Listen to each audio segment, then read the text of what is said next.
Juste quand il semble que plus rien ne peut brûler, certains incendies ont repris en Bolivie, dans des lieux déjà en cendres. Les pompiers, pour la plupart des volontaires entraînés, se battent sur de multiples fronts.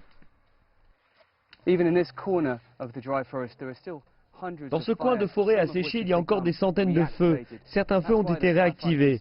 C'est pour cela que les pompiers travaillent la nuit, car il est plus facile de voir les braises et de s'assurer qu'elles sont totalement éteintes. Il fait chaud, l'air est plein de cendres et de fumée. La chaleur au sol est si intense que vous pouvez le ressentir à travers vos chaussures.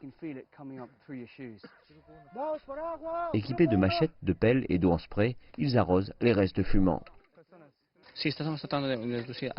Nous tentons de réduire le feu à minimum, mais ils sont toujours présents de catégorie 3, ce qui est relativement fort dans cette région. Dans la ville voisine de San Ignacio, les pompiers modifient leur temps de travail. Les cadets de l'armée passent un examen médical afin d'être déployés au front, au plus près des flammes. Et après 8 jours à combattre les flammes, un courageux groupe de pompiers volontaires apparaît. Ils sont encore accablés par ce qu'ils ont vécu. Par-dessus tout, je veux revoir ma famille. À titre personnel, ce fut une expérience très puissante, car le feu m'a presque pris au piège à 2 reprises. Et la première chose à laquelle j'ai pensé est ma famille. Mais grâce à Dieu, je suis ici. Manakas raconte comment il a mis son équipe en sûreté après qu'un tourbillon incendiaire les a pris par surprise alors qu'ils luttaient contre les flammes. Ses collègues ont montré des vidéos prises avec leur téléphone. Pour tous, le plus triste est d'assister à la destruction de la nature et de voir les animaux et autres oiseaux tenter de s'échapper. Les communautés indigènes dans les forêts ont beaucoup souffert. Cette